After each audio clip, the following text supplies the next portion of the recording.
আজকে জলঙ্গিতে আপনাকে দেখা গেল ইউনূস সরকারের ভোট প্রচারে এসেছেন, মূলত কি বার্তা দেবেন এই জলঙ্গিবাসীকে? দেখুন, মূলত এই বার্তাই দেব গোটা পশ্চিমবঙ্গবাসী প্লাস জলঙ্গবাসীকে, যে ইউনূস সরকার উনি যেভাবে এত বছর ধরে এই জলঙ্গিবাসীর জন্য প্রত্যেকটা দিন, প্রত্যেকটা সময়, প্রত্যেকটা দাবি নিয়ে মানুষের পাশে থেকেছেন, মানুষের সাথে থেকেছেন, লড়াইয়ের ময়দানে থেকেছেন। সেটা আমাদের জলঙ্গিতে যখন বহু বছর আগে বন্যা হয়েছিল সেই সময়কার পরিস্থিতি বলুন, বর্তমান পরিস্থিতি বলুন, সমস্ত সময় ওনাকে দেখা গেছে রাস্তায় মানুষের জন্য কাজ করতে। বর্তমান দিনে আমাদের যে পশ্চিমবঙ্গে যে রাজ্য সরকার চলছে, যে তৃণমূলের সরকার চলছে, তারা যেভাবে দুর্নীতিগ্রস্ত, তারা যেভাবে মানুষকে মারার রাজনীতি করছে, নিজেদের পকেট ভরানোর রাজনীতি করছে, তাদের বিরুদ্ধে গিয়ে আমাদের কমরেড ইউনূস সরকারকে জেতাতে হবে।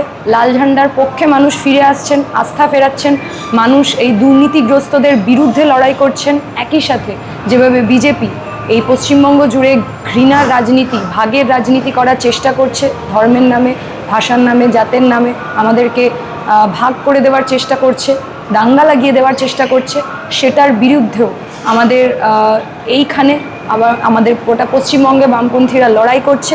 এবং সেইটার জন্যই আমরা বলছি যে পশ্চিমবঙ্গের সম্প্রীতির বার্তা দিতে এবং পশ্চিমবঙ্গের সম্প্রীতির পরিবেশ যারা নষ্ট করছে তাদের বিরুদ্ধে, এই দুর্নীতিগ্রস্তদের বিরুদ্ধে এবং দাঙ্গাবাজদের বিরুদ্ধে এই জলঙ্গিতে কমরেড ইউনূস সরকারকে আপনারা জেতান এবং আপনাদের দাবি দাওয়া নিয়ে সরব হবেন তিনি বিধানসভায়।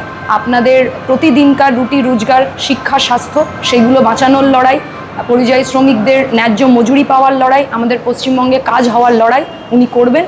আমি সেইটার জন্যই আমি এসেছি এখানে, নিজের বিধানসভা কেন্দ্র ছেড়ে আমি এখানে এসেছি যাতে আমাদের কমরেডরা দিকে দিকে জয়ী হয়, লাল ঝান্ডার প্রতি মানুষ আস্থা ফেরায়।